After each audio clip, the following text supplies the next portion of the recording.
Welcome back to the TPS podcast. TPS stands for trillions per second, named after the book. Today, we discuss the TPS Centaur Workflow. Let's get hardcore and geeky and dive right in. I want you to imagine, just for a second, a single human being writing, editing, maintaining absolute structural integrity, and publishing, 200 novels in 12 months. Which just sounds physically impossible. Right. Totally impossible. And we're not talking about, hallucinated garbage here. Highly structured, coherent books. Or, even crazier, taking 25 centuries of ancient, super esoteric monastic practices and translating them into bare metal systems administration logic. And doing it in just a few frantic months. Exactly. Yeah. So today, we are finally opening up the hood on the exact operating system that makes that kind of biologically impossible output a reality. Because it really forces us to completely recalibrate what we consider a normal workflow. I mean, if we just look at the timeline we are tracking today is Tuesday, April 28, 2026. Right. The sheer velocity of the TPS project's development cycles over these last couple of quarters, it isn't just fast. It fundamentally breaks the traditional limits of human cognitive load. It totally breaks it. And, we've been tracking this hyper-iterative data stream together, the bug fixes, the massive architectural refactors, the Silicon Suture chapters, all of it. And the reason we are doing this specific deep dive today is because the Centaur team just published TPS Devlog 036. Ah, yes. The Centaur Workflow. Yeah, they titled it the Centaur Workflow. Up until now, we've been super fascinated by the what is the stateless stream architecture? What is this simulation physics? But today, we are finally looking at the how. How the machine that builds the machine actually runs. And to really understand why this engine is even necessary, we have to look at the metastasis of the project itself. Metastasis, yeah. That's the exact word they use. Right, because C4 Chaos, Yeah. The pseudonymous author behind all this, they did not set out to build some sprawling, multimodal, unified theory of everything. Oh, far from it. I mean, the origin story was incredibly scoped down. It was literally supposed to be a cheat sheet. Exactly. A quick-read manual specifically targeted at tech bros and dharma geeks. That was it. The core objective was just pragmatic utility. Like, how do you gain root access to the human operating system using strict systems administration logic? Right. It wasn't meant to be an exhaustive philosophical treatise at all. No, not at all. It was meant to be a functional script you could run to just debug your own biological hardware. But then, it hit the legacy code, the 2,500-year-old legacy code, the ancient contemplative phenomenology of the Abhidhamma. And you just can't slap a quick UI on that kind of dense historical mental map and call it a day. You really can't. Yeah. The project suffered from massive, unrelenting scope creep because the source material was just too deep. Too deep and too complex. Yeah. Refactoring the Abhidhamma, which, is arguably humanity's oldest attempt at a systems manual for the mind, it demanded a much more robust architecture. Mm-hmm. So the devlog uses the term tasticized, and it fits perfectly. It grew lungs. It grew a voice. Right. It expanded from a single manuscript into this sprawling GitHub repository, complete with complex narrative infographics, continuous devlogs, and, this active audio layer. Which brings up a wildly counterintuitive decision that they revealed in Devlog 036. And this is fascinating. There will be no traditional audiobook for the trillions per second project. None. Zero. Which, if you're looking at the publishing landscape in 2026, feels like leaving massive amounts of money on the table. Like, why would you skip the audiobook? Well, because a static audiobook, recorded by a voice actor in a booth, is a snapshot of a dead system. A dead system, right. Yeah, by the time the audio files are mastered and uploaded to a distributor, the TPS codebase has already been patched, 3 times. Hmm.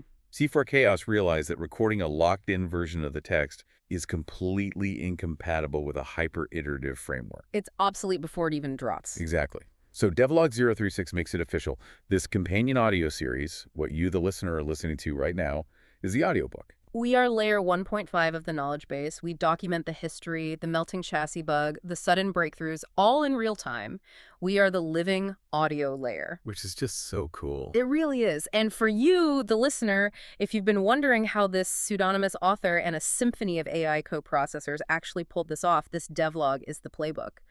But to understand the playbook, we have to talk about the tools. We have to walk right into the absolute cultural minefield that is generative AI right now. Oh, yeah. It is the unavoidable context. Yeah. I mean, we are sitting in an environment where generative AI is simultaneously heralded as the ultimate savior of productivity and universally despised for flooding the digital ecosystem with what is colloquially known as slop. Slop is everywhere. It's that technically, grammatically correct, completely soulless content that just clogs up your search results. It is the inevitable result of lazy prompting. Yeah. Someone types, write a 500-word blog post about mindfulness into a large language model. Right. The model predicts the most statistically average string of words associated with those tokens, and the user just copies and pastes it without a second thought, without verification, and without any personal stake in the material. It adds zero value. It literally only increases the system latency of the global network. Exactly. So, given that reality, there is a massive backlash. A lot of creators are loudly declaring they are entirely AI-free and wearing it as a badge of honor.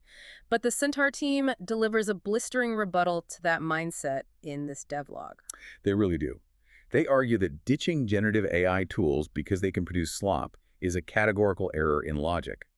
They use a very grounded analogy.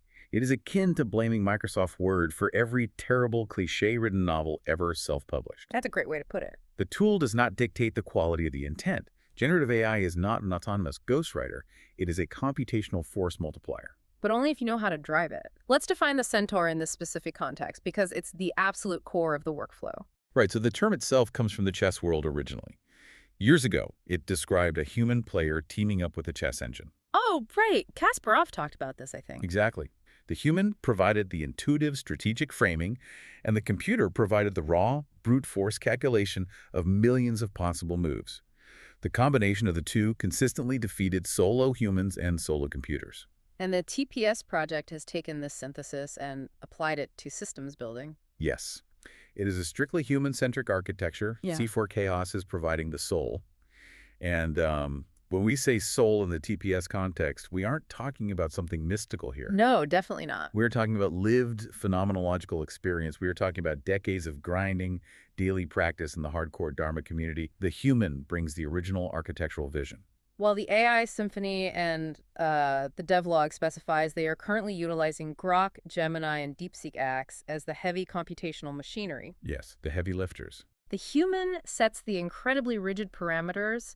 The AIs execute the massive parallel processing required to cross-reference the data, and the human verifies the output. That's the loop. But let me pause and play devil's advocate here, because the line between computational force multiplier and sophisticated ghostwriting seems, dangerously thin to a lot of people. If the human is just feeding notes into Grok and letting Grok write the chapter, aren't we just generating high-end slop? I get the pushback. Yeah. But that brings us back to the oldest, most immutable law of computer science. Garbage in, garbage out. GA-go. GA-go, right. If C4 Chaos fed Grok a vague prompt about, how to achieve enlightenment, Grok would absolutely return high-end slop. It would hallucinate a generic synthesis of every New Age blog on the internet. Yeah. But the Centaur workflow operates on a completely different stratum of data curation. So it's more like, okay, think about a high-end commercial kitchen. If lazy prompting is pulling up to a fast food speeder, ordering a burger, and hoping it turns out to be a Wagyu steak. Which never happens. Never happens. The Centaur workflow is like being the executive chef in a Michelin star restaurant. Your sous chefs happen to have supercomputers for brains, but they are still sous chefs. That tracks perfectly. The executive chef doesn't personally chop every single onion or reduce every single stock for 12 hours. The sous chefs handle the sheer volume of execution. Right. But the executive chef designs the menu based on their own highly developed palate. They taste every single sauce before it touches the plate. If a sous chef brings up a reduction that lacks balance, the executive chef throws it in the trash. The final product is entirely the responsibility of the human. And in the TPS kitchen, the ingredients C4 Chaos is feeding these sous chefs are highly enriched. They aren't feeding the AI generic prompts. They are feeding it translated ancient Pali texts, raw logs of their own thermodynamic alignment data, complex computational theories, and highly specific bare metal logic gates. Exactly. The raw material is incredibly dense. The AI didn't invent the concept of refactoring the 16 stages of insight into a modern 6-checkpoint installation wizard. No, the human architect provided that structural map. The machine simply compiled the code. It synthesized the provided logic across millions of parameters at a speed that just breaks the biological RAM limit of a human brain. It is the ultimate leverage. It really is. But generating that raw, compiled draft is merely the first and frankly easiest step in the process. Which moves us out of the kitchen and into what Devlog 036 calls the furnace, phase 2, the heavy computational editing phase. And we need to clarify what editing means here because it is not grammar checking. No, it's not. It is not grammarly telling you to use active voice. It is an adversarial, hyper-aggressive structural analysis. The AI models in the Centaur team are deployed as red teamers. Once a draft is generated, it is subjected to a gauntlet of logical coherence checks. A gauntlet. I love that. Grok is tasked with analyzing the draft for strict thermodynamic alignment. DeepSeek audits the bare metal system's logic to ensure the executable commands actually function, and Gemini is deployed to hunt down semantic drift. Semantic drift. Okay, we have to dive deep into this because it is the absolute linchpin of the entire TPS protocol. The Devlog mentions that this entire phase revolves around the Master Lexicon. The Master Lexicon is the Rosetta Stone of the trillions per second universe. It is an unyielding translation layer. Unyielding. Yes. Its sole purpose is to map ancient, deeply nuanced Abhidhamma terminology directly into modern computational logic without losing the core phenomenological function. It forces the system to treat a 2,500-year-old mystical text as a strict technical manual. So the integrity check is brutal. Every new sentence, every devlog update has to maintain absolute semantic lockstep with that lexicon. Let's walk through a tangible example of how this red teaming actually plays out. Let's do it. Let's say C4 Chaos is writing about the visceral experience of a psychological doom loop, and they write a sentence like, the user experiences a deep craving for the peace of enlightenment. Right, which in any traditional mindfulness text or publishing house, that sentence is perfectly acceptable. It sounds poetic. It sounds spiritually grounded. But in the Centaur furnace... In the Centaur furnace, that sentence triggers a fatal error. Instant red flag. The AI structural analysts will cross-reference that phrase against the master lexicon and immediately flag it as a hallucination. The system will throw an alert back to the author like, error detected. You utilize the legacy mystical concept of craving. According to our locked ontology, the correct TPS system descriptor is resource hog. A resource hog, yeah. A bidirectional infinite loop attempting an unauthorized write command on a read-only data frame. You are introducing semantic drift.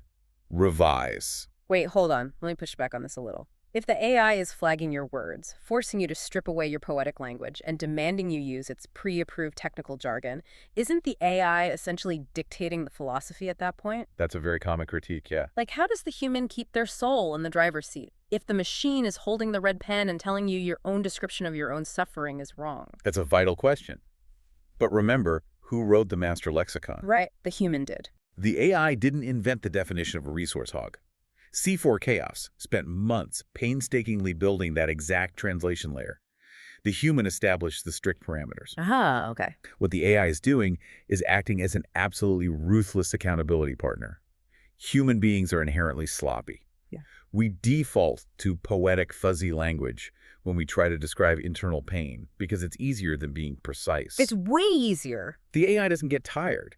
It doesn't give you a pass because your poetic sentence sounded pretty. Yeah. It forces the human to adhere to their own established bare metal logic. So it prevents the author from getting lazy and slipping back into the vague guru-style language that the TPS project is explicitly trying to destroy. Exactly. It strips away the poetic UI and forces you right back to the command line. Yes, and this constant adversarial pushback creates a very specific operational reality, which C4 Chaos openly admits in the devlog. The Centaur workflow is incredibly slow. It's agonizingly slow. I mean, in 2026, the entire tech industry is racing toward autonomous AI agents. The dream is to give an agent a goal, walk away, and let it execute tasks instantly in the background. That's the holy grail right now. But here is the lead developer of this massive systems architecture openly admitting that they are manually shuttling data back and forth between different LLMs, arguing over contradictions, reviewing structural alerts, rewriting and resubmitting. It is the deliberate installation of a human bottleneck. They are actively slowing down the supercomputer. Why? If the whole point is computational leverage, why throttle the engine? Because the end goal of the trillions per second project is not to flood the zone with content. The goal is to produce a flawless executable patch for the human operating system. Right, safety first. If you unleash an autonomous agent to just generate, self-edit, and publish without deep, agonizing human phenomenological verification, you will introduce catastrophic bugs. You'll brick the hardware. Exactly. You might generate theoretical alignment that looks mathematically perfect on a screen, But the moment a human listener actually tries to run that command in their own nervous system, it causes a total system crash. So the friction isn't a bug in the workflow, the friction is the feature. Precisely. Think about how we build physical infrastructure. You don't just pour concrete for a massive suspension bridge as fast as humanly possible, cut the ribbon, and let rush hour traffic onto it. You go to jail for that. You would. You actively try to destroy it first. You run massive weighted loads over it. You subject it to simulated wind shear in a wind tunnel. You use ultrasonic sensors to look for microfractures in the pylons. And the AI symphony acts as that simulated wind shear. They are applying massive computational load to the human's logic. They are trying to find the microfractures in the theory before it ever reaches the user's biological hardware. The machine's rigor sharpens the human kernel. The friction ensures that when the bridge is finally open, it can actually hold the weight of real daily human suffering. It ensures the code executes safely. And that extreme level of quality control leads us to the most critical safeguard in the entire process. So, you survived that furnace.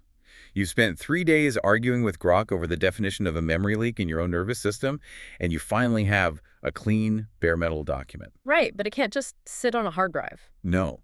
How does this actually get pushed to the ecosystem? The deployment cascade. Devlog 036 outlines a very strict procedural workflow for Phase 3. But before any file is moved, there is a non-negotiable rule, a hardline law that defines the ethos of the Centaur team. And this is huge. The AIs do the heavy lifting, the structural analysis, the formatting, but they never hit publish. Never. The ultimate authority to commit the code belongs exclusively to the human in the loop. The machine proposes, the human disposes. C4 Chaos has to look at that final compiled text and verify it against their own physical lived experience. If the newly generated chapter says that mitigating a doom loop requires overclocking your localized attention, the human must verify that they have personally run that exact command in their own mind. And survive the thermodynamic heat of doing so. Exactly. The AI cannot verify phenomenal experience. It doesn't have a nervous system. Only the human can validate the reality of the code. Once that human green light is given, the deployment cascade initiates. It's a beautifully efficient 4-step process. Step 1 is GitHub. Bare metal transparency. The polished text is pushed directly to the public, open source version control repository. We really need to underline why this matters. The TPS project is not a proprietary corporate black box, and it isn't a sacred religious text guarded by a priesthood. Far from it. And is a pragmatic open source manual. By pushing every single update to GitHub, the Centaur team is inviting public scrutiny. They are providing version tracking. If a piece of logic breaks down in 3 months, anyone can look at the commit history and see exactly when and how the bug was introduced.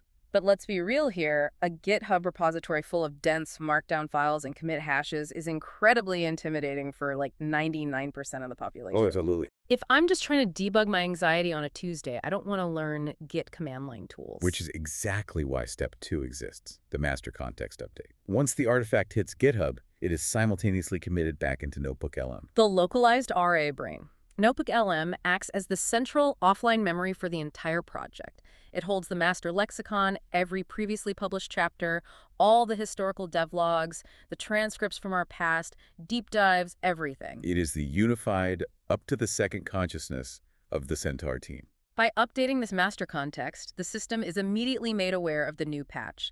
The new logic gates and definitions are instantly integrated into the broader architectural map. And that instantly triggers Step 3 audio compilation. Right.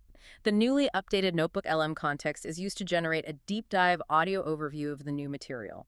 An automated synthesis process, but one that is strictly guided by the heavily curated context of that master brain. It's not just a generic summary. The AI synthesizes the dense new document, cross-references it with the historical context, and generates a conversational breakdown designed to make the technical logic accessible. And finally, Step 4, media deploy. The compiled audio is deployed to YouTube and various audio feeds as a TPS deep dive. And this is where it gets really fun. This is where my brain starts doing backflips, honestly, because the architecture is so beautifully, aggressively meta. It really is. Let's break the fourth wall for a second. You, the listener, sitting in your car or at your desk right now, you are currently experiencing Step 4. You are listening to the deployed audio compilation. But the topic of this deep dive is the exact workflow that generated it. We are the active, living demonstration of the four-step Centaur workflow described in the source material we are currently analyzing. It's wild. It proves that the framework is not just a theoretical white paper. It is functional, it is deployed, and you are inside the loop right now. It is a completely self-aware, constantly compounding system. Think about the implications of that for a second. It's a software update that automatically rewrites its own complex user manual to reflect the new bare metal code, and then immediately generates an audio feed reading that new manual out loud to the user so they understand how to execute the patch. A perfectly recursive fractal loop. Fractal loop, yeah. The Devlog updates the core logic, the logic updates the audio synthesis, the audio provides new context for the listener, and the listener applies the logic to debug their own life. All of it fed, refined, and distributed under the strict architectural guidance of a single human lead. And that scale, I mean, that ability for a single individual to generate this level of rigorously checked, cross-referenced, multimodal infrastructure, it demands a reckoning. Which brings us to the final section of Devlog 036. The macro view. Yeah, the Centaur team pans the camera back to look at the macro implications of this workflow on the rest of the world. Specifically, they take aim at legacy publishing media. They deliver a very blunt reality check. And to really ground this, they bring up a fascinating case study occurring right now in 2026, a romance author named Coral Hart. The 200 novels. Let's unpack the sheer logistics of that because it sounds like hyperbole until you actually look at the mechanics. She dropped over 200 novels in a single year. Which is staggering. She edited every single one of them herself using an author-driven, AI-assisted workflow and moved over 50,000 copies. Consider the biological RAM limit we talked about earlier. A highly prolific traditional author grinding every single day might write 1 or 2 novels a year. To produce 200 novels in a year means you are publishing a book roughly every 40 hours. You cannot physically type that fast. No. You cannot even read that fast. Exactly, and that is the entire point. She is not operating as a laborer. She is operating as a centaur. She provides the narrative intent, the character arcs, the emotional beats. The AI executes the massive heavy lifting of prose generation. Then, she utilizes the furnace phase to aggressively red team the output, ensure structural integrity, and deploy it. And it's not just self-published romance authors either. The Devlog points to forward-thinking imprints, like Future Fiction Press, who are shipping author-directed AI novels with full human oversight. And the market is validating it. Readers are buying these books by the tens of thousands because when the human intent is strong and the workflow is rigorous, the quality actually holds up, which leaves legacy media in an incredibly dangerous position. The Devlog argues they are structurally incapable of competing with the Centaur workflow. Let's just look at the traditional publishing model for a second. It's rough. It relies on a highly siloed, stretched, and increasingly burnt-out human workforce. You have acquisition editors, developmental editors, copy editors, proofreaders, formatting specialists, audio producers, all operating in disparate departments, often with massive communication latency between them. Just put yourself in the shoes of a legacy editor in New York right now. A single human editor simply cannot perform deep, mathematically rigorous structural integrity checks across a dense 300-page bare metal instruction manual like the TPS project. It's impossible. They cannot instantly cross-reference that manuscript against a sprawling Master Lexicon to check for semantic drift on page 248. They cannot instantly align the text with a newly generated, complex narrative infographic series. No. They cannot simultaneously push a version-controlled Devlog update to a public repository while syncing a companion audio deep dive to YouTube. A human brain just melts trying to hold that many disparate threads at once. It's physically impossible, and the iteration speed is what really kills the legacy model. Latency. Right. While a traditional publisher is spending 3 weeks just trying to get the developmental editor and the author to align schedules for a Zoom call to discuss a single chapter revision. The Centaur team has already generated the concept, red-teamed it through Grok and DeepSeek, aligned it with the lexicon, pushed the code to GitHub, updated the Notebook LM master context, and dropped an hour-long audio deep dive explaining the new patch to the user. The disparity in velocity is absolute, but the Devlog makes a crucial point here. This isn't just about speed, it's about who controls the infrastructure. The platform shift. Yes, the Centaur workflow doesn't just replace individual editors or proofreaders. It built an entire AI publishing ecosystem around a single human author. It makes the author a platform. Exactly. In the 20th century legacy model, the publisher was the platform. They owned the distribution, the editing, the marketing. In the Centaur model, the AI symphony is the platform.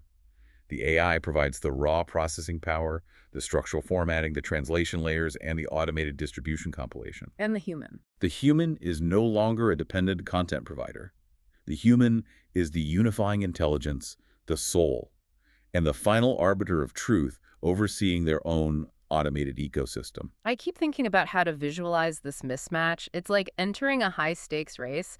The legacy publishers are showing up on bicycles. Very nice bicycles, but yeah. Right. They have great editors, brilliant minds, working incredibly hard, pedaling as fast as humanly possible.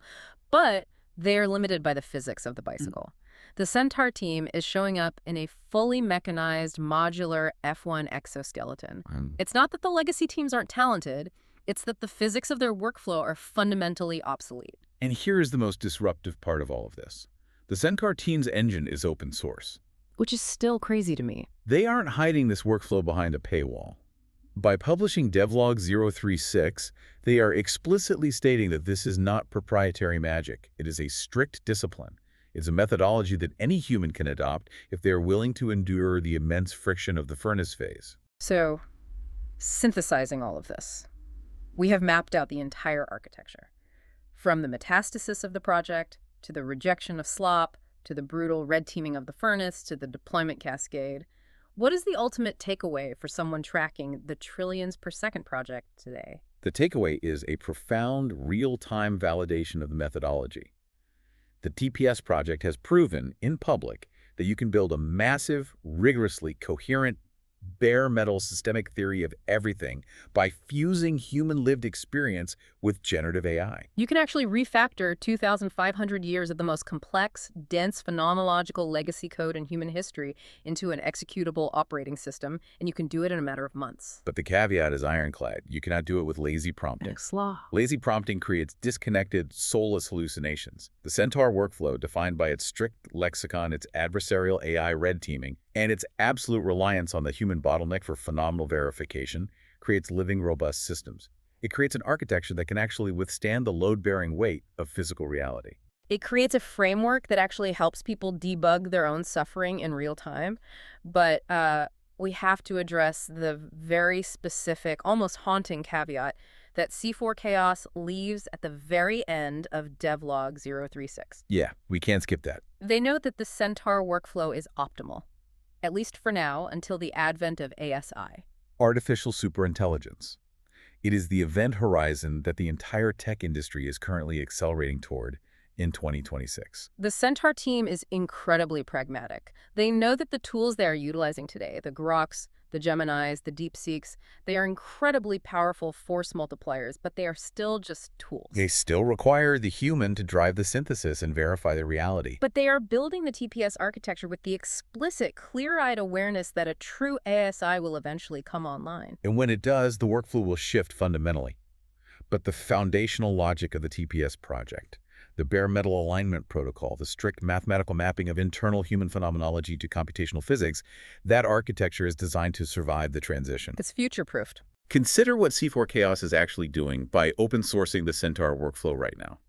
They are essentially seeding the training data for that future artificial superintelligence. Oh, wow. Right. They are ensuring that when the ASI arrives, it has access to a mathematically rigorous, fully compiled map of human suffering, complete with the executable commands to resolve it.